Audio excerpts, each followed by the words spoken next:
Hello and welcome to Prabodhanam. मैं आदित्य भार्गव आप सभी का स्वागत करता हूं हमारे प्यारे से सीरीज में जो कि है लर्न थ्रू क्वेश्चन सीरीज। इस सीरीज को हम ग्रेड 9th के लिए लेकर आए थे पहले। फिर धीरे धीरे ग्रेड 9 से अब हम ग्रेड 10th के लिए भी इस सीरीज को स्टार्ट कर रहे हैं।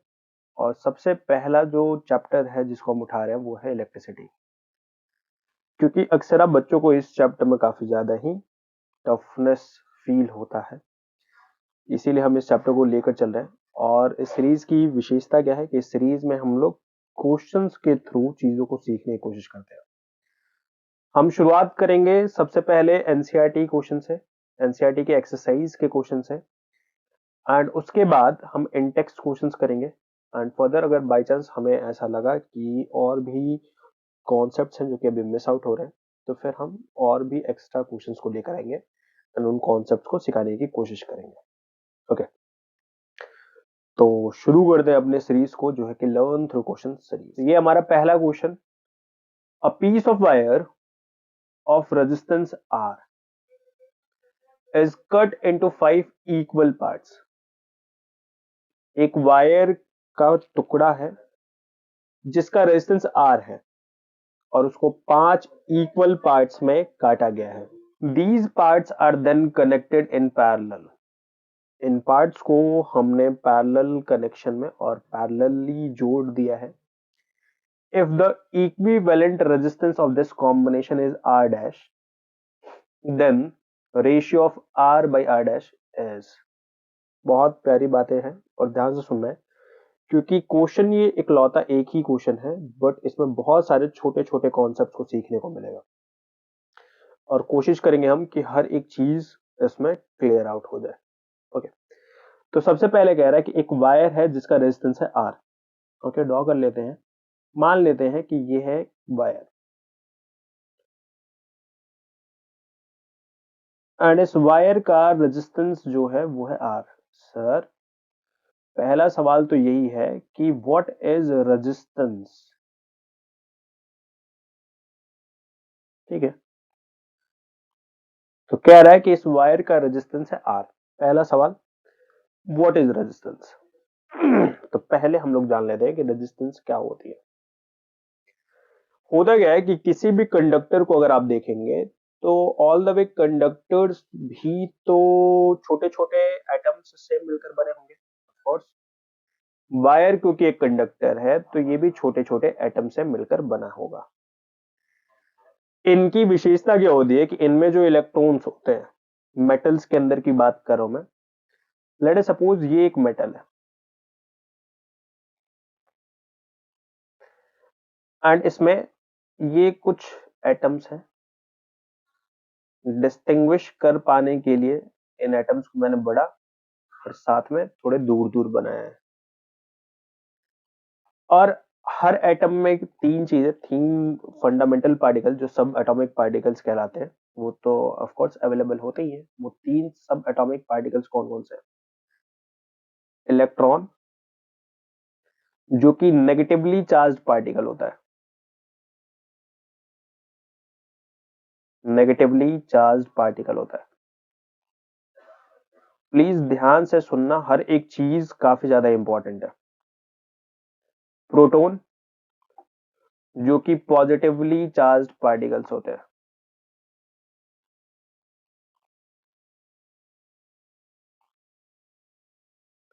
एंड तीसरा न्यूट्रॉन, जो कि न्यूट्रल पार्टिकल्स होते हैं। और आप ऐसा कह सकते हो कि ये ना ही नेगेटिवली चार्ज है ना ही पॉजिटिवली चार्ज है, ये न्यूट्रली चार्ज है। मेटल्स की विशेषता क्या होती है कि इनके हर एटम के जो इलेक्ट्रॉन्स होते हैं दे आर फ्री। यानी इस पूरे मेटल में ये इलेक्ट्रॉन्स, हर एटम से जो इलेक्ट्रॉन्स हैं वो बाहर निकल के उस पूरे मेटल में घूम रहे होते हैं। इलेक्ट्रॉन्स क्योंकि चार्ज पार्टिकल्स होते हैं, प्रोटॉन एंड न्यूट्रॉन के साथ ऐसा पॉसिबल नहीं है, क्योंकि प्रोटॉन एंड न्यूट्रॉन जो होते हैं वो एटम के न्यूक्लियस में बाउंडेड होते हैं। अगर ये एक एटम है और इसका न्यूक्लियस ये है तो इसमें प्रोटॉन एंड न्यूट्रॉन। इलेक्ट्रॉन बाहर है तो इलेक्ट्रॉन आराम से फ्रीली बाहर निकल सकता है मेटल्स में और कंडक्टर्स में। तो ये इलेक्ट्रॉन्स इस तरीके से बाहर में घूम रहे हैं, एंड जब भी इनको सुटेबल कंडीशंस मिलती हैं बिकॉज ऑफ इलेक्ट्रिक फील्ड, क्या होता है आगे सीखेंगे, बट जब भी इनको सुटेबल कंडीशंस मिलती हैं तो इन कंडीशंस की वजह से ये इलेक्ट्रॉन्स किसी पर्टिकुलर डायरेक्शन में फ्लो करना शुरू कर देते हैं, किसी पर्टिकुलर डायरेक्शन में फ्लो करना शुरू कर देते हैं। कौन? ये जो नेगेटिव चार्ज पार्टिकल्स हैं जिनको हम इलेक्ट्रॉन कहते हैं। तो ये जो flow of charge particles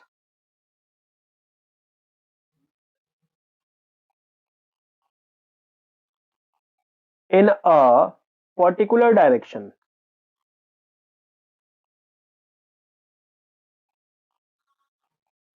is called current। यानी चार्ज पार्टिकल्स का किसी पर्टिकुलर डायरेक्शन में फ्लो करना करंट कहलाता है, किसी पर्टिकुलर डायरेक्शन में। ध्यान रखो कि भाई जब तक सुटेबल कंडीशन नहीं मिला था तब भी इलेक्ट्रॉन्स फ्लो कर रहे थे, बट वो किसी पर्टिकुलर डायरेक्शन में नहीं, वो रैंडम डायरेक्शंस में फ्लो कर रहे थे। कोई इलेक्ट्रॉन जो है वो इधर जा रहा है, कोई इलेक्ट्रॉन इधर की तरफ जा रहा है, कोई इधर की तरफ फ्लो कर रहा है, यानी वो पर्टिकुलरली किसी एक डायरेक्शन में फ्लो नहीं कर रहे थे। जबकि करंट का मतलब क्या है कि flow of charge particles in a particular direction, and एक पर्टिकुलर डायरेक्शन में जब चार्ज पार्टिकल्स फ्लो करते हैं तब हम कहते हैं कि करंट है। सर आप रेजिस्टेंस समझा रहे थे, बट उससे पहले आप करंट क्यों समझा रहे हो? उसके पीछे रीजन ये है कि रेजिस्टेंस और कुछ नहीं होता है, it is a property of conductor. Resistance is property of conductor, और कंडक्टर ना बोल के मटेरियल बोलना चाहिए मुझे। Property of material to oppose current. क्या मतलब है इसका? कि जो करंट का फ्लो है और ये जो चार्ज पार्टिकल्स का फ्लो है, इन चार्ज पार्टिकल्स के फ्लो को अपोज करने की जो प्रॉपर्टी है किसी भी मटेरियल के अंदर, ये जो चार्ज पार्टिकल्स, मान लेते हैं कि ये मटेरियल है और ये कंडक्टर है, इसमें चार्ज पार्टिकल्स फ्लो कर रहे हैं, इस फ्लो को अपोज करने की, रोकने की जो प्रॉपर्टी इसके अंदर मौजूद है उसको हम रेजिस्टेंस कहते हैं। तो सर ये प्रॉपर्टी आई कैसे? ये प्रॉपर्टी के पीछे बहुत सारे रीजंस हो सकते हैं। एग्जाम्पल के तौर पे एटॉमिक अरेंजमेंट की वजह से, जो मटेरियल है उसके अंदर एटम्स इस तरीके से अरेंज है कि चार्ज को फ्लो होने में दिक्कतें काफी ज्यादा एक्सपीरियंस हो रही है। एग्जाम्पल के तौर पे अगर मैं दिखाऊं, मान लेते हैं कि ये एटम्स का अरेंजमेंट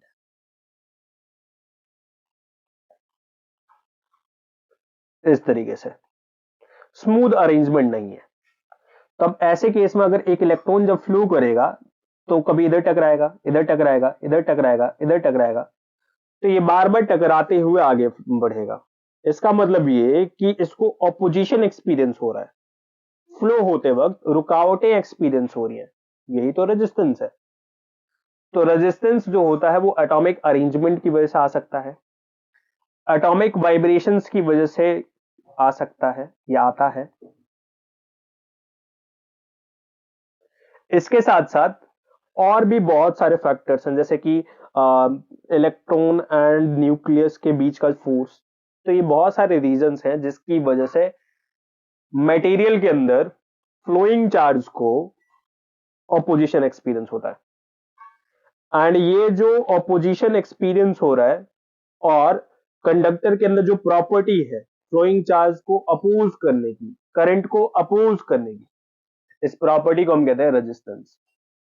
तो ऑफ कोर्स इस रेजिस्टेंस की कुछ वैल्यू होगी। तो ये जो वायर हमें दे रखा है, इस वायर में जो रेजिस्टेंस है उसकी वैल्यू आर है। दो बातें अभी तक हमने सीख लिया है। पहली चीज, करंट क्या होता है? करंट और कुछ नहीं है, किसी भी मटेरियल के अंदर, अभी मैं मटेरियल लेके चला हूं, कंडक्टर बाद में, कंडक्टर शब्द तक नैरो हम बाद में करेंगे इस चीज को। तो किसी भी मटेरियल में चार्ज के फ्लो को एक पर्टिकुलर डायरेक्शन में, ध्यान रखने वाली बात है इन अ पर्टिकुलर डायरेक्शन, तो एक पर्टिकुलर डायरेक्शन में चार्ज के फ्लो को और कुछ नहीं करंट कहते हैं। यानी करंट एक पर्टिकुलर डायरेक्शन में जब भी एक चार्ज पार्टिकल पर्टिकुलर डायरेक्शन में फ्लो करता है तो हम कहते हैं कि यहाँ पे इलेक्ट्रिक करंट है। आपने सिर्फ करंट ही क्यों, इलेक्ट्रिक करंट ही क्यों, आपने और भी बहुत सारे टाइप के करंट सुने होंगे। For example water current. तो वाटर करंट क्या होता है sir? Flow of water in a particular direction. Wind current, ये क्या होता है sir? Flow of wind in a particular direction.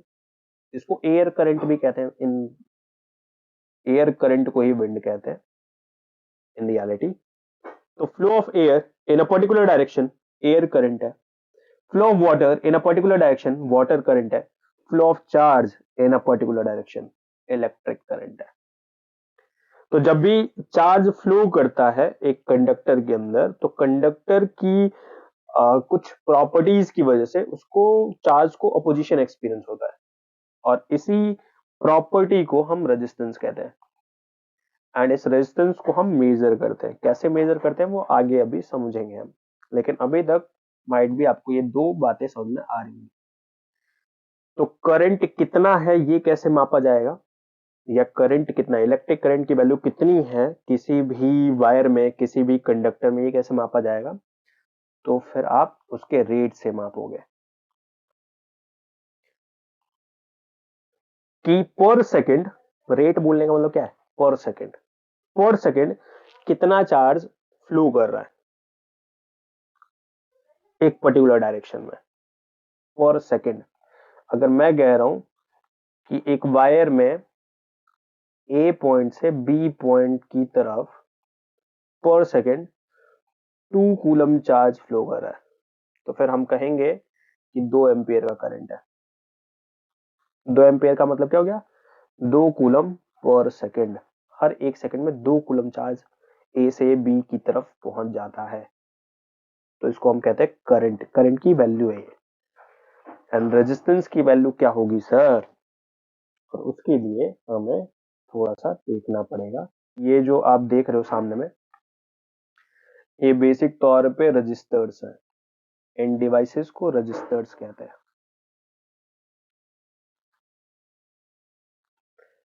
And registers और कुछ नहीं होते, ऐसे डिवाइसेस होते हैं जो अपनी रेजिस्टेंस की वजह से जाने जाते हैं। एग्जांपल के तौर पे भाई चोरी कौन नहीं करता, सभी करते हैं, बट जो पर्टिकुलरली चोरी के लिए ही जाना जाता है उसको हम चोर कहते हैं। इसी तरीके से झूठ कौन नहीं बोलता, सब बोलते हैं, लेकिन जो पर्टिकुलरली झूठ की वजह से ही जाना जाता हो उसको हम क्या कहते हैं? झूठा ही है। तो इसी तरीके से ये जो डिवाइसेज है, हर चीज के अंदर रेजिस्टेंस है, लेकिन जो सिर्फ और सिर्फ रेजिस्टेंस के पर्पज से ही डिजाइन किए जाते हैं या रेजिस्टेंस के लिए ही जाने जाते हैं, ऐसे डिवाइसेस को हम रजिस्टर्स कहते हैं। तो ये रजिस्टर्स है। हर रजिस्टर की अपनी रेजिस्टेंस वैल्यू होगी। अब सवाल आया कि कैसे डिसाइड होगा कि एक मटेरियल है उसका रेजिस्टेंस कितना, और उसके लिए हमारे कुछ ऑब्जर्वेशंस हैं। हमने ऑब्जर्व करा, मान लेते हैं ये एक मटेरियल है जिसकी लेंथ है L एंड इसका एरिया ऑफ क्रॉस सेक्शन है A। बहुत बार बच्चों को एरिया ऑफ क्रॉस सेक्शन ही नहीं पता कि एरिया ऑफ क्रॉस सेक्शन क्या है।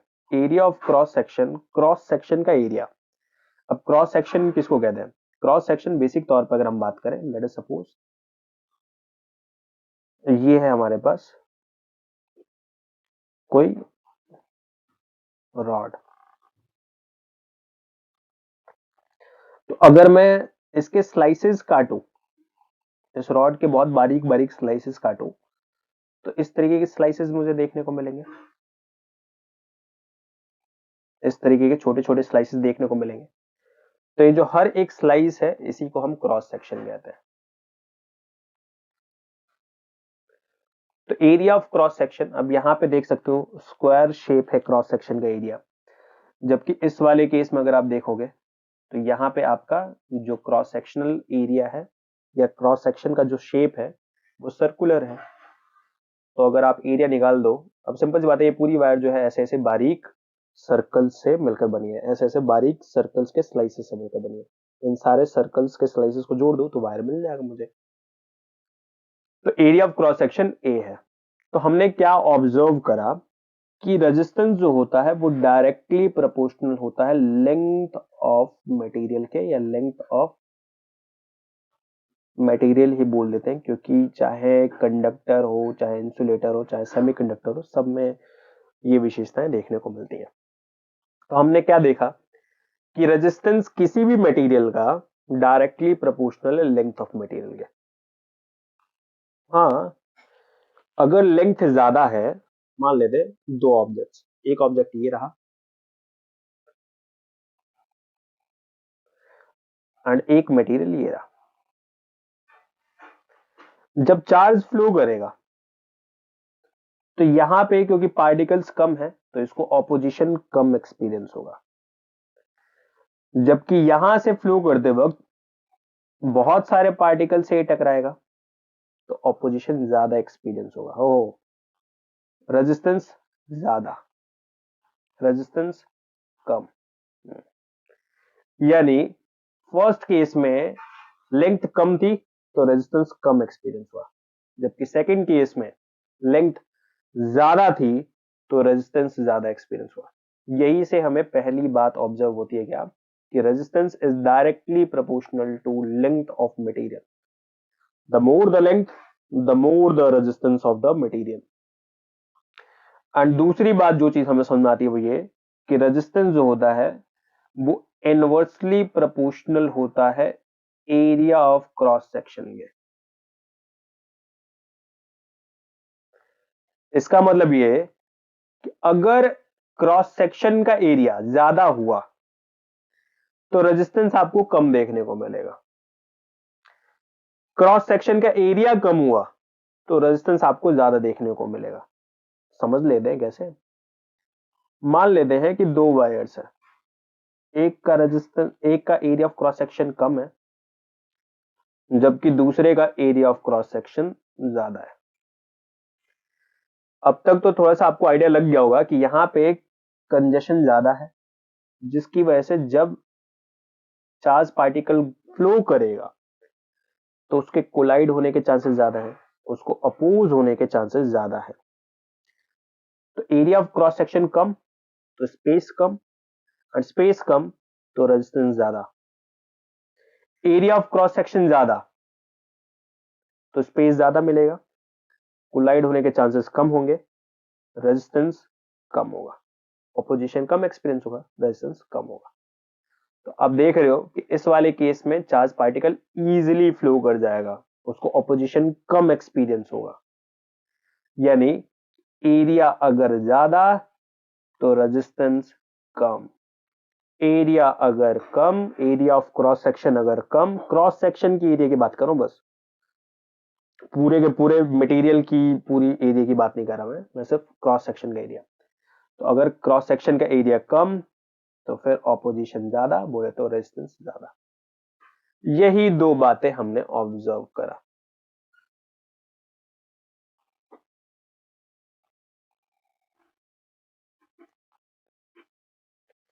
तो resistance is directly proportional to length of material, resistance is inversely proportional to area of cross section.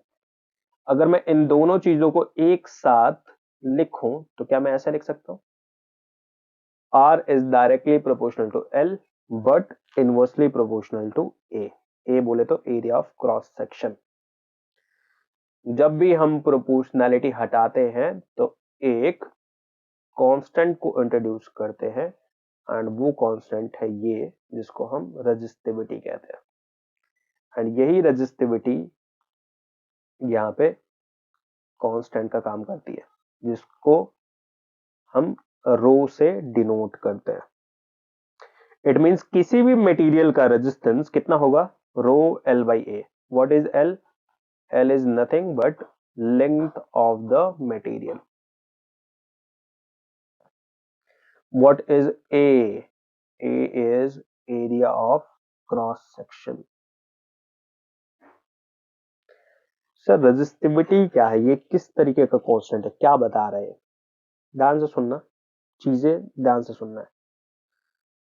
मान लेते हैं कि हमारे पास एक मटेरियल है जिसका लेंथ L है, but area of cross section 1 metre square है, सॉरी जिसका लेंथ 1 मीटर है and area of cross section 1 metre square है। अब इसका रेजिस्टेंस कितना? R equals to rho into में 1 मीटर बाई 1 मीटर स्क्वायर। ये मीटर मीटर स्क्वायर काटते हैं, R इक्वल्स टू रो। इसका मतलब ये कि रेजिस्टेंस और कुछ नहीं, सॉरी रेजिस्टिविटी और कुछ नहीं है, रेजिस्टेंस ही है। रेजिस्टिविटी और कुछ नहीं है, रेजिस्टेंस ही है। लेकिन कब? जब मटेरियल की लेंथ 1 मीटर होगी एंड उसका area of cross section 1 metre square होगा। ध्यान से सुनना, आप आलू लेने गए, आपने पूछा रेट क्या है, उसने कहा 20 रुपए पर केजी रेट। तो रेट क्या है? कॉस्ट ही है, बट 1 केजी का, 1 केजी का जो भी कॉस्ट बनेगा उसको हम रेट बोलेंगे। इसी तरीके से अगर मटेरियल 1 मीटर लंबा हो, 1 metre square area of cross section हो, तो जो भी रेजिस्टेंस बनेगा उसको हम रेजिस्टिविटी कहेंगे। दोबारा, रेजिस्टिविटी और कुछ नहीं, रेजिस्टेंस ही है। लेकिन कब? जब मटेरियल का लेंथ 1 मीटर हो and area of cross section 1 metre square हो, तो जो भी रेजिस्टेंस बनेगा उस मटेरियल का उसको हम कहेंगे रेजिस्टिविटी। तो रेजिस्टिविटी एक तरीके का रेट का काम कर रहा है। ऑफ कोर्स अगर आपको रेट का आइडिया होगा तो आप फिर किसी भी क्वांटिटी का कॉस्ट निकाल सकते हो। अगर आपको एक का कॉस्ट पता है तो फिर आप किसी का भी कॉस्ट निकाल सकते हो। अगर मैं आपसे पूछूं कि 3 केजी आलू का क्या कॉस्ट होगा, तो आप बोलोगे भैया 60 रुपीज। कैसे पता चला? रेट से पता चला। इसी तरीके से अगर आपको ये पता है कि 1 मीटर लेंथ पे क्या रेजिस्टेंस बनता है, 1 metre length 1 metre square area of cross section पे क्या लेंथ, क्या रेजिस्टेंस बनता है, तो फिर आप किसी भी लेंथ किसी भी एरिया ऑफ क्रॉस सेक्शन पे रेजिस्टेंस बता सकते हो। ध्यान से, 1 metre length 1 metre square area of cross section पे अगर आपको रेजिस्टेंस पता है, जिसे हम रेजिस्टिविटी कहते हैं, अगर आपको ये पता है तो फिर आप किसी भी लेंथ पर किसी भी एरिया ऑफ क्रॉस सेक्शन पे रेजिस्टेंस को कैलकुलेट कर सकते हो। आई होप आपको अब समझ में आ चुका होगा कि रेजिस्टेंस क्या होता है एंड रेजिस्टिविटी क्या होती है। सर आप रेजिस्टेंस बता रहे हो, रेजिस्टिविटी बता रहे हो, क्यों? चीजों को समझना है, क्योंकि अभी जो वायर लिया गया है उसका रेजिस्टेंस R था और उस वायर को हमने 5 इक्वल पार्ट्स में काटे हैं। उस वायर को हमने 5 इक्वल पार्ट्स में काटे हैं, डिस्ट्रीब्यूट किया है। तो शायद आपने ध्यान नहीं दिया कि वायर जो भी था उसको 5 इक्वल पार्ट्स में आपने डिस्ट्रीब्यूट किया है, उसका एरिया ऑफ क्रॉस सेक्शन आपने चेंज नहीं किया है। तो सर क्या चेंज किया हमने? लेंथ चेंज करी है।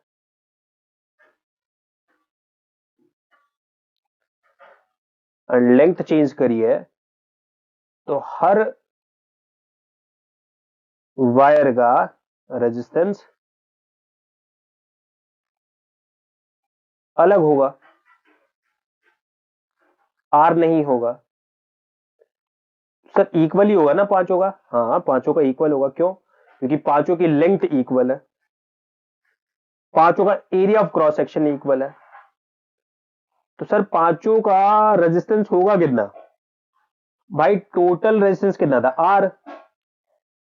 एंड R जो होता है वो लेंथ के डायरेक्टली प्रोपोर्शनल होता है। रेजिस्टेंस जो होता है वो लेंथ के डायरेक्टली प्रोपोर्शनल है।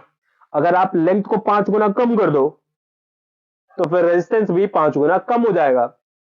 इसका मतलब ये है कि हर किसी का रेजिस्टेंस हो जाएगा R/5, R/5, R/5, R/5, R/5। Okay, यानी एक वायर जिसका रेजिस्टेंस आर है, अगर आप उसको 5 इक्वल पार्ट्स में बांटोगे तो हर पार्ट का रेजिस्टेंस हो जाएगा R/5 R/5 R/5 R/5 R/5। अगर सर, अगर हम उसको n पार्ट्स में बांटते तो हर पीस का जो रेजिस्टेंस हो जाता वो हो जाता R/n, हर पीस का। तो अभी तक हमने क्या क्या सीख लिया? हमने सबसे पहले सीखा कि करंट क्या होता है, फिर हमने देखा रेजिस्टेंस क्या होता है।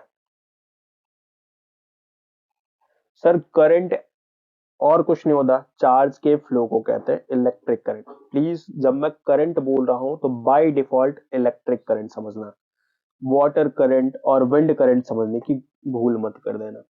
तो इलेक्ट्रिक करंट क्या होता है?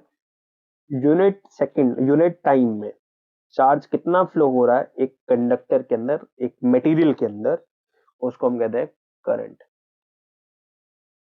रेजिस्टेंस क्या होता है?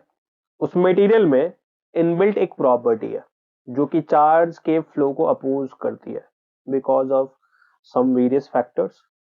तो ये जो प्रॉपर्टी उसके अंदर जन्मी है, इसी प्रॉपर्टी को हम कहते हैं रेजिस्टेंस। वो प्रॉपर्टी कितनी है उसके अंदर? तो वो प्रॉपर्टी है रो एल बाई ए के बराबर। रो रेजिस्टिविटी कहलाती है, एल लेंथ ऑफ कंडक्टर होता है और मटेरियल होता है, A area of cross section of the material होता है। रो यहाँ पे रेजिस्टिविटी है। यहाँ मैं बता देना चाहता हूँ एक चीज कि एस आई यूनिट जो होती है रेजिस्टेंस की वो होती ओम, क्योंकि रेजिस्टेंस के बारे में बताने वाले सर ओम साहब थे, इसी की वजह से इन्हीं के नाम पे इनकी यूनिट को डिसाइड किया गया जो कि है ओम। और अगर आप मुझसे रेजिस्टिविटी की यूनिट पूछोगे तो फिर वो हो जाएगा आर इंटू में ए बाई एल। इसकी यूनिट है ओम, ए की यूनिट होती है मीटर स्क्वायर, लेंथ की यूनिट होती है मीटर, काटा ओम मीटर। तो रेजिस्टिविटी की यूनिट ओम मीटर है। सर अभी आप थोड़ी देर पहले कह रहे थे कि रेजिस्टिविटी भी रेजिस्टेंस ही है, तो इसकी भी यूनिट ओम होनी चाहिए। ओम मीटर क्यों है? क्योंकि ये रेजिस्टेंस है बट सर्टेन कंडीशंस में। Length 1 metre, area of cross section 1 metre square. जैसे कि रेट, भाई वो भी कॉस्ट ही है ना, लेकिन सिर्फ ₹20 बोला गया नहीं, आपने बोला ₹20 पर केजी, ये बताने के लिए कि 1 केजी का कॉस्ट है। इसी तरीके से रेजिस्टिविटी रेजिस्टेंस ही है, लेकिन 1 metre length and 1 metre square area of cross section के मटेरियल का। तो रेट एंड कॉस्ट के यूनिट्स में थोड़ा सा डिफरेंस होता है। रेट स्पेसिफाई करता है कि मैं 1 केजी के लिए बात कर रहा हूं और यूनिट क्वांटिटी के लिए बात कर रहा हूं। इसी की वजह से रेट एंड यूनिट्स, जो रेट और कॉस्ट की यूनिट्स होती है उनमें थोड़ा सा डिफरेंस होता है। तो रेजिस्टेंस का जो ऐसा यूनिट है वो है ओम। इस सिंबल को ओम कहते हैं, OHM, ओम। और ये हो गया ओम मीटर। ठीक है, आई होप अभी आप लोगों को रेजिस्टिविटी एंड रेजिस्टेंस समझ में आ गया होगा, करंट भी समझ में आ गया होगा, एंड आपको ये बात भी समझ में आ गई होगी कि उस वायर का क्या हुआ है। तो अगर एक वायर टोटल आर रेजिस्टेंस का है, उसको आपने एन स्लाइसेस काटे, एन इक्वल स्लाइसेस काटे हैं, तो R by n, R by n, R by n, R by n सभी का रेजिस्टेंस होगा। हर पीस का जो रेजिस्टेंस होगा वो आर बाई एन। हमने अपने क्वेश्चन में 5 पार्ट्स में काटा था, तो R by 5, R by 5, R by 5, R by 5, R by 5। तो पांचों पीसेस का जो रेजिस्टेंस बनेगा वो है आर बाई 5। सर यही बताना था? नहीं, हमको बताना है कि अगर हम उनको पैरेलल कनेक्शन में कनेक्ट कर दें तो क्या होगा। उस चीज पे अब हम आएंगे, लेकिन उससे पहले आपको मैं रेजिस्टिविटी की वैल्यूज दिखा देना चाहता हूं। आप देख रहे हो कंडक्टर्स की जो रेजिस्टिविटी की वैल्यूज होती हैं, आप नोटिस कर सकते हो सिल्वर जो कि बेस्ट कंडक्टर होता है, इसकी रेजिस्टिविटी क्या है? 1.6 मल्टीप्लाइड बाई 10 की पावर -8 ओम मीटर है। ओम मीटर उससे थोड़ा सा कम है हमारे कॉपर की, 1.62 इनटू सॉरी इसकी रेजिस्टिविटी 1.6 एंड कॉपर की थोड़ा सा ज्यादा रेजिस्टिविटी है जो कि 1.62 इंटू में 10 की पावर -8। अब आप समझ सकते हो कि रेजिस्टिविटी जितना कम उतना बढ़िया करंट फ्लो होगा। भाई रेजिस्टिविटी अगर कम, समझो अगर रेजिस्टिविटी कम तो रेजिस्टेंस कम बनेगा एंड रेजिस्टेंस कम होगा तो करंट ऑटोमेटिकली ज्यादा फ्लो होगा। इसीलिए तो सिल्वर बेस्ट कंडक्टर है क्योंकि सिल्वर में करंट ज्यादा फ्लो होता है। अगर सेम कंडीशन सब में रखा जाए तो सिल्वर के केस में आपको ज्यादा करंट देखने को मिलेगा। क्यों भाई? क्योंकि इसकी रेजिस्टिविटी सबसे कम होती है। कितनी होती है? 1.6 इंटू 10 की पावर -8 ओम मीटर। क्या याद रखना है? नहीं, सिर्फ वैल्यूज दिखा रहा हूं मैं। कॉपर में देख रहे हो आप 1.62 मल्टीप्लाइड बाई 10 की पावर -8। इसी तरीके से एल्यूमिनियम का, टंगस्टन का, निकल का। और आप इंसुलेटर्स में देखो भाई, इंसुलेटर्स का रेजिस्टिविटी कितना ज्यादा होता है?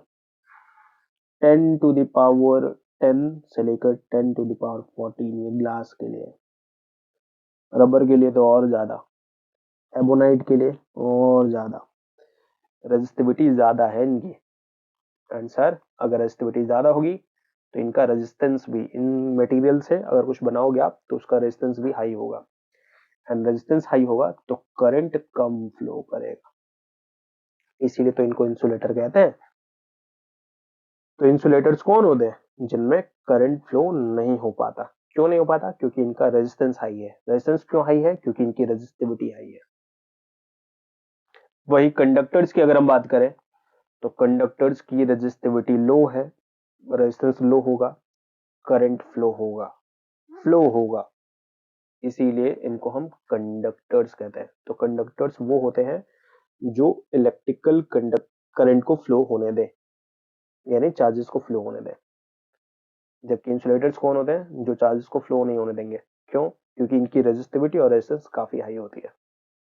ओके, एंड एलॉयज, कमेंट करना है आपने, एलॉयज किन्हें कहते हैं। एंड आप देख सकते हो कि एलॉयज का जो रेजिस्टिविटी होता है वो somewhere between conductors and insulators होता है। एलॉयज क्यों बनाए जाते हैं वो सब आगे जाके हम डिस्कस करेंगे। तो हमारे क्वेश्चन का हमने लगभग आधा पार्ट समझ लिया। क्या क्वेश्चन था भाई? अब एक वायर है जिसका रेजिस्टेंस है आर। तो ये एक वायर है, इसका रेजिस्टेंस है आर। इस वायर को हमने 5 इक्वल पार्ट्स में बांट दिया। 2 3, ऑफ कोर्स अपन गलत पार्टीशन करें, बट आप लोग समझ सकते हो इक्वल पीसेस में करा है हमने। एंड अगर इक्वल पीसेस में करा है तो हर पीस का जो रेजिस्टेंस बनेगा, ये हमारा फर्स्ट पीस, रेजिस्टेंस कितना बनेगा? R/5। ये हमारा सेकंड पीस, रेजिस्टेंस कितना बनेगा? R/5। ये हमारा थर्ड पीस, रेजिस्टेंस कितना बनेगा? R/5। ये हमारा फोर्थ पीस, रेजिस्टेंस कितना बनेगा? R/5। एंड ये हमारा फिफ्थ पीस, रेजिस्टेंस कितना बनेगा? R/5। क्योंकि सबका लेंथ इक्वल है, सबका रेजिस्टेंस भी इक्वल होगा ऑफ कोर्स। और क्या कह रहा है कि इन सारे पीसेस को हमने पैरेलल कनेक्शन में कनेक्ट कर दिया है, पैरेलली कनेक्ट किया है। तो सर पैरेलल कनेक्शन क्या होता है? और उसमें ये क्या कह रहा है कि इक्विवेलेंट रेजिस्टेंस जो हो गया है वो R डैश हो गया। सर ये क्या है और इसकी वैल्यू क्या होगी? तो इन सब चीजों को भाई रेशियो तो हम तभी निकाल पाएंगे ना जब R और R डैश दोनों का पता हो हमें। तो उसके लिए सबसे पहले हमें पैरेलल कनेक्शन समझना पड़ेगा। पैरेलल कनेक्शन में इक्विवेलेंट रेजिस्टेंस की वैल्यू कितनी होती है ये समझनी पड़ेगी, तब जाके हम रेशियो निकालेंगे। लेकिन उससे पहले एक लॉ हमें सीखना चाहिए और उस लॉ को हम कहते हैं ओम्स लॉ। रेजिस्टेंस का यूनिट ओम, यही से कहीं से आने वाला है अभी। तो ओम साहब कहते क्या? कहते हैं voltage across a conductor is directly proportional to current flowing through it. मतलब मान लो कि ये कंडक्टर है एंड इस कंडक्टर के ये जो दो टर्मिनल एंड्स हैं, ये एंड ए एंड ये एंड बी, इन दोनों एंड्स के बीच एनर्जी का सर्टेन डिफरेंस है। कौन सी एनर्जी का? पोटेंशियल एनर्जी का। एंड ये जो पोटेंशियल एनर्जी का जो डिफरेंस है, इसको हम पोटेंशियल डिफरेंस कहेंगे। इसी को वोल्टेज भी कहा जाता है।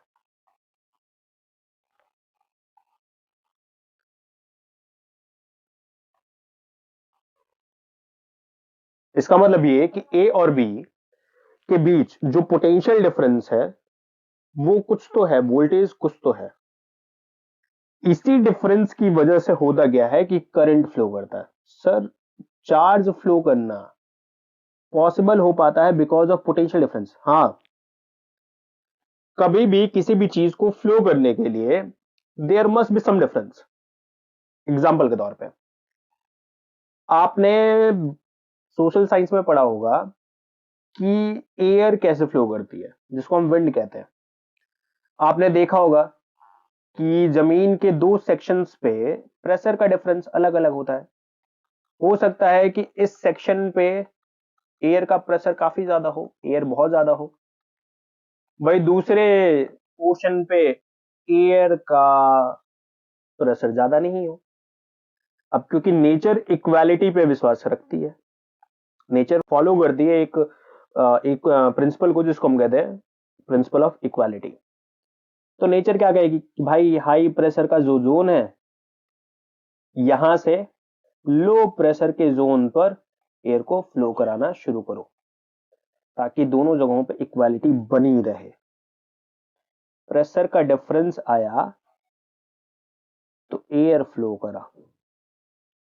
इसका मतलब ये कि प्रेशर का डिफरेंस होगा तो एयर फ्लो करेगा। इसी तरीके से टेम्परेचर डिफरेंस आपने बहुत बार देखा होगा कि एक कंडक्टर है, इसके एक सेक्शन को गर्म करो, धीरे धीरे ये हीट इधर की तरफ फ्लो करना शुरू कर देगी।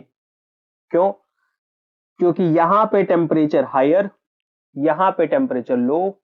टेम्परेचर का डिफरेंस, क्योंकि टेम्परेचर का डिफरेंस है यहां पे और उस डिफरेंस को इक्वेट करना है। नेचर तो ये चाहती है ना कि भाई प्रिंसिपल ऑफ इक्वालिटी फॉलो हो, और प्रिंसिपल ऑफ इक्वालिटी को फॉलो कराने के लिए टेम्परेचर दोनों जगहों पे सेम रखना पड़ेगा।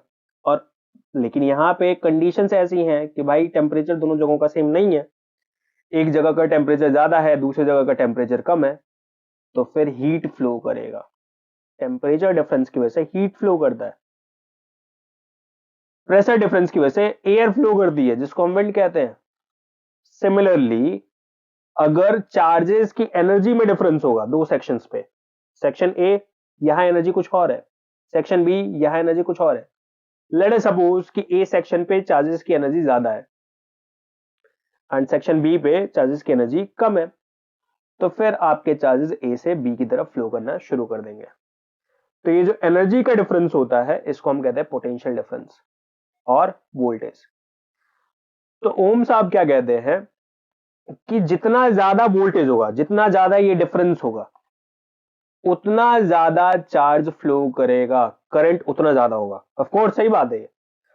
आप किसी भी सिनेरियो में देखो, चाहे विंड के सिनेरियो में देखो, चाहे हीट फ्लो के सिनेरियो में देखो, और चाहे इलेक्ट्रिक करंट के सिनेरियो में देखो, भाई हर जगह पे कहानी एक ही है। अगर ये प्रेशर का डिफरेंस ज्यादा है तो फिर ज्यादा तेजी से हवा चलेगी, ताकि इक्वालिटी जल्दी हो सके। विंड का फ्लो तेज होगा, इसलिए हवा जब तेज चल रही है, समझ जाओ कि दो सेक्शंस हैं और इन दो सेक्शंस पे प्रेशर का डिफरेंस काफी ज्यादा है। एक सेक्शन पे प्रेशर बहुत ज्यादा है, दूसरी जगह पे प्रेशर बहुत लो है। अब क्योंकि डिफरेंस ज्यादा है तो हवा बहुत तेज चल रही है, ताकि उस डिफरेंस को मेंटेन किया जा सके। इसी तरीके से अगर टेम्परेचर का डिफरेंस ज्यादा होगा तो हीट बहुत जल्दी फ्लो होगी, बहुत ज्यादा रेट से फ्लो होगी। तो हीट फ्लो ज्यादा होगा या हीट फ्लो फास्टर होगा। सिमिलरली, अगर पोटेंशियल डिफरेंस ज्यादा हो दो सेक्शंस के बीच, तो फिर चार्ज बहुत जल्दी जल्दी फ्लो करेंगे, यानी करंट ज्यादा होगा। तो ओम साहब बहुत सिंपल सी बात कहते हैं कि जितना ज्यादा वोल्टेज उतना ज्यादा करंट। दो सेक्शन कंडक्टर के दो सेक्शंस के बीच पोटेंशियल डिफरेंस ज्यादा, तो ज्यादा करंट होगा। पोटेंशियल डिफरेंस अगर इनमें कम है तो फिर करंट धीरे धीरे फ्लो होगा, करंट की वैल्यू कम रहेगी। हाँ, लेकिन ये बात ध्यान रखना है कि ये लॉ तभी फॉलो होगा जब सारे के सारे physical conditions and temperature constant रहे, क्योंकि बहुत बार ऐसा हो सकता है क्योंकि टेम्परेचर एंड फिजिकल कंडीशंस जब वेरी करेंगी तो फिर इनकी वैल्यूज में इम्पैक्ट पड़ेगा। क्यों पड़ेगा, कैसे पड़ेगा, वो 12th में जानेंगे हम। बट अभी के लिए बस इतना ध्यान रखना है कि जब फिजिकल कंडीशंस कांस्टेंट रहेंगी, temperature of the conductor constant रहेगा, तब ये लॉ फॉलो होगा। ये लॉ क्या कह रहा है कि voltage applied to a conductor, एक कंडक्टर को जितना ज्यादा वोल्टेज दोगे, सर वोल्टेज दोगे, अभी आप कहते हैं कि पोटेंशियल डिफरेंस होगा, पोटेंशियल डिफरेंस आपको क्रिएट करना पड़ेगा, ऑटोमेटिकली खुद तो रहेगा नहीं, तो वो क्रिएट करोगे बाय यूजिंग बैटरीज, बैटरी को यूज करके और पावर सोर्स को यूज करके। इसका मतलब कि जितना ज्यादा वोल्टेज आप क्रिएट करोगे, जितना ज्यादा पोटेंशियल डिफरेंस आप क्रिएट करोगे, उतना ज्यादा आपको करंट फ्लो होता हुआ दिखाई देगा कंडक्टर से। आप देख सकते हो इसको इसको ग्राफिकली हमने भी देखा है। ये देख सकते हो आप कि जब वोल्टेज V1 था तो अपने को करंट I1 देखने को मिला, जब वोल्टेज V2 था करंट I2 देखने को मिला। अब देख सकते हो, एक चीज नोटिस कर सकते हो कि V1 वोल्टेज कम है तो करंट I1 कम है, V2 वोल्टेज ज्यादा तो करंट I2 ज्यादा, यानी V is directly proportional to I। अच्छा, एक चीज मैं यहाँ दिखाना चाहता हूँ और बताना भी चाहता हूँ, इसमें भी एक कॉन्सेप्ट है जिसको हम कहते हैं स्लोप। स्लोप का कॉन्सेप्ट, स्लोप और कुछ नहीं होता, टैन थीटा को कहते हैं। थीटा क्या है सर, थीटा है angle between V and I line, very sorry, angle between I and graph line. ये जो ग्राफ की लाइन है, इसका करंट के साथ जो भी एंगल है उसको हम थीटा कहेंगे। ये जो भी हमारी ग्राफ लाइन है, इसको ग्राफ लाइन कह लेते हैं। ये जो ग्राफ लाइन है, इस ग्राफ लाइन का करंट के साथ जो भी एंगल बनेगा उसको अपन कहेंगे थीटा। एंड थीटा का टेंजेंट अगर आप निकाल लोगे तो वो होगा आपका स्लोप। ये टैन थीटा देगा क्या, एक चीज चेक करते हैं एक बार। मान लेते हैं कि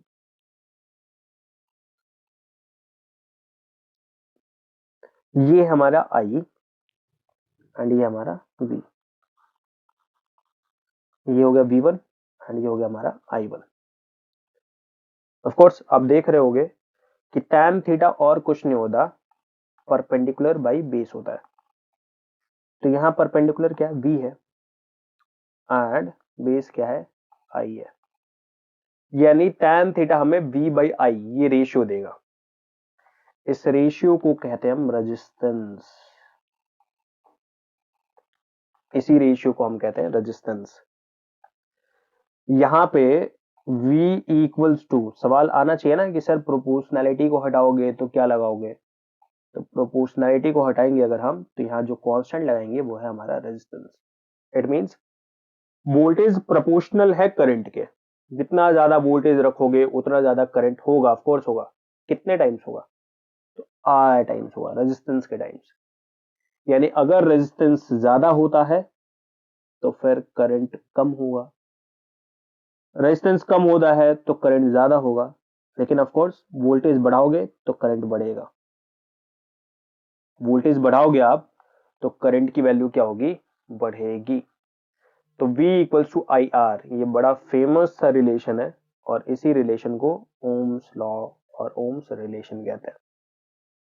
एंड ये जो स्लोप होता है, तो अब जो आपको समझ में आ रहा होगा, ये जो स्लोप होता है वो हमें और कुछ नहीं होता देता, रेजिस्टेंस देता है। या फिर कह लो V बाई आई का रेशियो देता है। और इसी चीज को ध्यान में रखते हुए अब हम लोग आगे पढ़ेंगे अपने रिलेशन को, जिसे हम क्या कहते हैं, इसी चीज को ध्यान में रखते हुए अपने कॉम्बिनेशंस को पढ़ेंगे, कॉम्बिनेशन ऑफ रजिस्टर्स। तो आप रजिस्टर्स को दो तरीकों से कंबाइन कर सकते हो, सीरीज में, पैरेलल में। हम कब कहेंगे कि रजिस्टर सीरीज में लगे हुए हैं? जब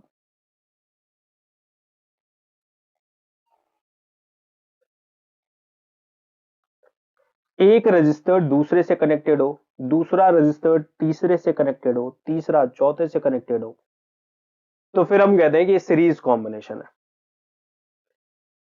लेकिन जब आपके सारे रजिस्टर्स डायरेक्टली वोल्टेज सोर्स से कनेक्टेड होते हैं, सारे के सारे डायरेक्टली किससे कनेक्टेड है? वोल्टेज से। सर ये क्या टेढ़ा मेढ़ा बना रहे हो आप? ये हमारे रजिस्टर का सिंबल है, लोड का सिंबल है। तो जब आपके रजिस्टर्स डायरेक्टली वोल्टेज से कनेक्टेड होते हैं तो फिर हम कहते हैं पैरेलल कॉम्बिनेशन है। अब कहानी को थोड़ा ध्यान से सुनना है। वैल्यूज को मैं अभी नहीं निकालूंगा, आगे की क्लास में मैं बताऊंगा कि भाई इक्विवेलेंट रेजिस्टेंस की वैल्यू आई तो ऐसे आई। जैसे कि एग्जांपल के तौर पे सीरीज कॉम्बिनेशन में जो इक्विवेलेंट रेजिस्टेंस की वैल्यू होती है वो होती है सारे सीरीज में जुड़े हुए रजिस्टर्स का सम। जबकि पैरेलल में क्या होता है, इनके रेसिप्रोकल्स का सम आपको इक्विवेलेंट रेजिस्टेंस का रेसिप्रोकल देगा। ये कैसे आया वो आगे के कुछ लेक्चर्स में मैं इवन बताऊंगा भी, बट अभी के लिए ये आया, इतना होता है, ये बात आपको ध्यान रखना है, ठीक है। लेकिन पहले सीरीज कॉम्बिनेशन क्या होता है, पैरेलल कॉम्बिनेशन क्या होता है, ये समझ लेते हैं। तो सीरीज कॉम्बिनेशन हम तब कहते हैं जब सारे के सारे रजिस्टर्स एक दूसरे से डायरेक्टली कनेक्टेड होते हैं। अब आप देख सकते हो कि रजिस्टर 1 का एक एंड रजिस्टर 2 के दूसरे एंड से जुड़ा हुआ है, रजिस्टर 2 का दूसरा एंड रजिस्टर 3 के एक एंड से जुड़ा हुआ है। इसी से रजिस्टर 3 हो सकता है रजिस्टर 4 से कनेक्टेड हो, एंड तब जाके डायरेक्टली किससे कनेक्टेड होंगे, बैटरी या सोर्स से कनेक्टेड होंगे। यानी जब रजिस्टर्स एक दूसरे से डायरेक्टली कनेक्टेड होते हैं तो फिर हम कहते हैं सीरीज कॉम्बिनेशन है। लेकिन जब रजिस्टर्स डायरेक्टली वोल्टेज से कनेक्टेड होते हैं, वोल्टेज सोर्स से कनेक्टेड होते हैं और बैटरी से कनेक्टेड होते हैं और पावर सोर्स से डायरेक्टली कनेक्टेड होते हैं, तो फिर हम कहते हैं कि ये पैरेलल कॉम्बिनेशन है। तो क्योंकि पैरेलल कॉम्बिनेशन में डायरेक्टली वोल्टेज से कनेक्टेड है हर रजिस्टर, तो सभी को वोल्टेज सेम मिलता है। हो सकता है कि इसका वोल्टेज अगर V है तो इसको भी V वोल्टेज मिल रहा है, इसको भी V वोल्टेज मिल रहा है। मतलब इसके दो एंड्स के बीच जो आपको पोटेंशियल डिफरेंस देखने को मिलेगा वो V देखने को मिलेगा। इसके दो एंड्स के बीच जो पोटेंशियल डिफरेंस देखने को मिलेगा वो आपको V देखने को मिलेगा। अब क्योंकि इसका रेजिस्टेंस कुछ और है, हो सकता है इसका रेजिस्टेंस R1 हो जबकि इसका रेजिस्टेंस R2 हो, क्योंकि दोनों का रेजिस्टेंस अलग अलग है लेकिन वोल्टेज सेम है, दोनों को वोल्टेज सेम मिल रहा है, तो करंट दोनों के लिए अलग अलग होगा। तो अगर इसके लिए पूछोगे करंट कितना, तो सर इसके लिए करंट होगा I1 जिसकी वैल्यू कितनी होगी, V बाई R1 होगी। इसमें सर कितना करंट फ्लो होगा, I2 जिसकी वैल्यू V बाई R2 होगी। सर अलग अलग करंट क्यों फ्लो हो रहा है, वोल्टेज तो दोनों को सेम मिल रहा है। हाँ वोल्टेज दोनों को सेम मिल रहा है बट रेजिस्टेंस तो दोनों का सेम नहीं है ना। अगर रेजिस्टेंस दोनों का सेम होगा तो करंट दोनों में सेम फ्लो होगा, लेकिन क्योंकि रेजिस्टेंस दोनों का सेम नहीं है तो करंट दोनों में अलग अलग होगा। तो यही चीज कह रहा है कि करंट वेरी करता है, सारे रजिस्टर्स में करंट वेरी करता है, जबकि यहां पे करंट सेम रहेगा। क्यों? क्योंकि यहां से जो भी करंट निकलेगा वो सेम R1 से फ्लो होगा, सेम R2 से फ्लो होगा, सेम R3 से फ्लो होगा। अलग अलग रास्ते नहीं है ना, एक ही रास्ता है। तो सेम अमाउंट ऑफ करंट जो है वो फ्लो करेगा थ्रू आउट द सर्किट और through all the resistors in series. जितने भी रजिस्टर्स हैं सीरीज में उन सबसे सेम करंट फ्लो करेगा। वोल्टेज सबको अलग अलग मिलेगा। क्यों? क्योंकि रेजिस्टेंस इसका R1 है, करंट कितना जा रहा है सर? I करंट जा रहा है, तो वोल्टेज इसको कितना मिलेगा सर? V1 वोल्टेज मिलेगा। यानी इसके एंड्स के बीच जो इसके एंड्स के बीच जो एनर्जी का डिफरेंस होगा वो I इंटू R1 होगा, जबकि R2 के एंड्स के बीच जो पोटेंशियल का डिफरेंस होगा वो होगा I इंटू में R2, जबकि R3 के एंड्स के बीच जो एनर्जी का डिफरेंस होगा वो V3 होगा, जिसकी वैल्यू होगी I इंटू में R3। सबको वोल्टेज अलग अलग मिलेगा ताकि करंट सेम जा सके, करंट सेम जा सके इसलिए वोल्टेज सबको अलग अलग मिलेगा। जिसका रेजिस्टेंस ज्यादा होगा उसको ज्यादा वोल्टेज मिलेगा, जिसका रेजिस्टेंस कम होगा उसको कम वोल्टेज मिलेगा, ताकि करंट की वैल्यू सब में सेम रह सके। तो वोल्टेज वेरी करता है सीरीज में, जबकि पैरेलल में वोल्टेज सबको सेम मिलता है। एंड इन सब का एक, अब जब ये सारे के सारे सीरीज में लगे हुए हैं तो इन सब की एक नेट वैल्यू भी तो होगी। भाई पहले तुमने 2 लड्डू खाए, फिर तुमने 3 लड्डू खा लिए, फिर तुमने 5 लड्डू खा लिए, टोटल नेट कितने लड्डू खाए सर? 10 लड्डू खाए। कैसे निकाला? 2 + 3 + 5। इसी तरीके से जब सीरीज में आपके रेजिस्टर्स लगे होते हैं तो इनका जो नेट वैल्यू मिलता है या नेट रेजिस्टेंस जो शो करते हैं वो R होता है, जिसकी वैल्यू होगी R1 + R2 + R3 dot dot, मतलब और भी जितने भी हैं उन सबका सम। जबकि अगर पैरेलल कॉम्बिनेशन में रेजिस्टर्स लगे हुए हैं तो इनका जो नेट वैल्यू मिलेगा वो 1/R equal to 1/R1 plus 1/R2 plus में 1/R3 डॉट डॉट डॉट, इस तरीके से मिलेगा। तो सीरीज कॉम्बिनेशन में ये वैल्यू कैसे आई, पैरेलल कॉम्बिनेशन में ये वैल्यू कैसे आई, ये हम आगे देखेंगे। आगे क्वेश्चंस में हम इस चीज को डिस्कस करेंगे, सीरीज कॉम्बिनेशन पैरेलल कॉम्बिनेशन को बहुत डिटेल में। बट अभी के लिए आपको बस ये पता होना चाहिए सीरीज कॉम्बिनेशन क्या होता है, पैरेलल कॉम्बिनेशन क्या होता है, एंड इनकी वैल्यूज को अभी याद कर लो अभी, कि अगर रजिस्टर सीरीज में लगे हुए हैं तो जो टोटल रेजिस्टेंस बनेगा वो सबके सम से मिल जाएगा। अगर पैरेलल कॉम्बिनेशंस में लगे हुए हैं तो सबके रेसिप्रोकल्स के सम से आपको टोटल का रेसिप्रोकल मिल जाएगा। ये बात अभी ध्यान रख लेते हैं और इसी चीज को ध्यान में रखते हुए हम क्वेश्चन को सॉल्व करते हैं। तो अगर वो जो 5 पीसेस थे एंड उन पांचों पीसेस को हम पैरेलल कनेक्शन में जोड़ दें, एक दूसरा पीस, तीसरा पीस,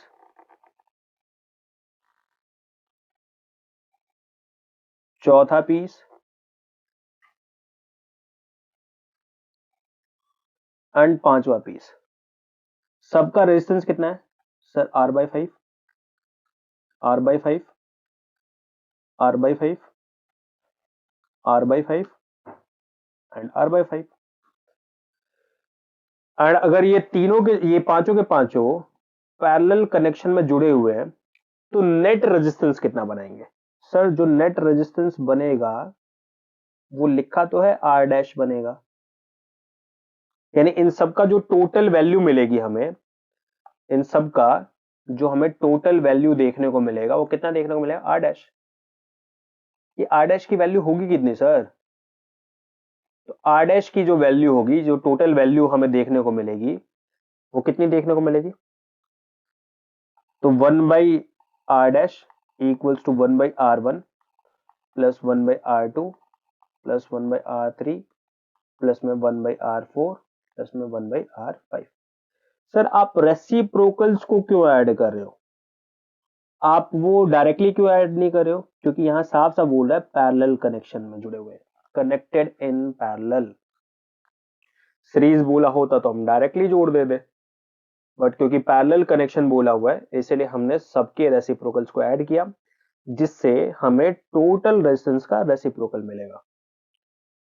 तो 1/r/5 plus 1/r/5 plus 1/r/5 plus 1/r/5 plus 1/r/5, जिससे वैल्यू होगी 5/r plus 5/r plus 5/r plus 5/r plus 5/r।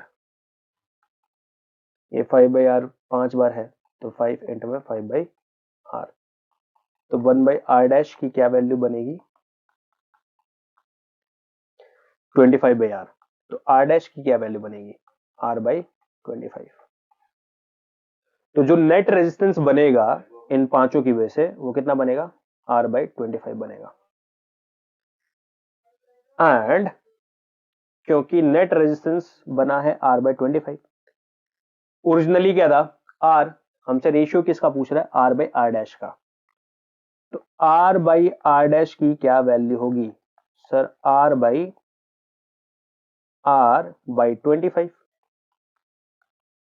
r/r', very sorry,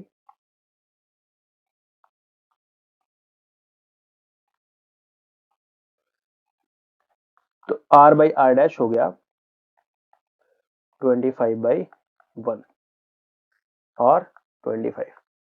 तो जो रेशियो हमें देखने को मिलेगा r/r' की वो होगी 25।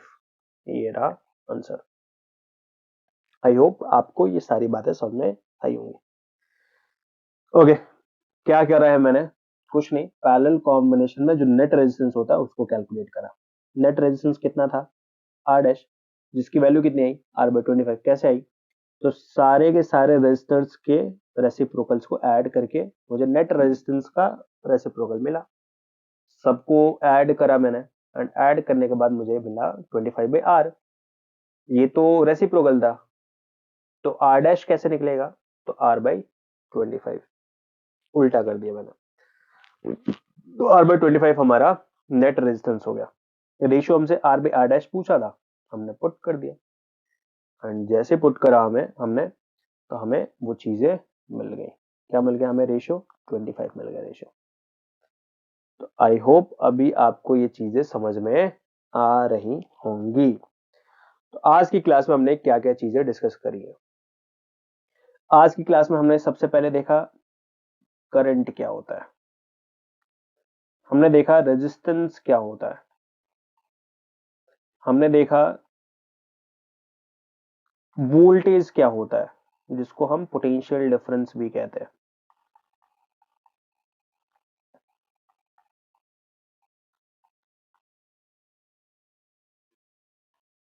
हमने ओम्स लॉ को स्टडी करा।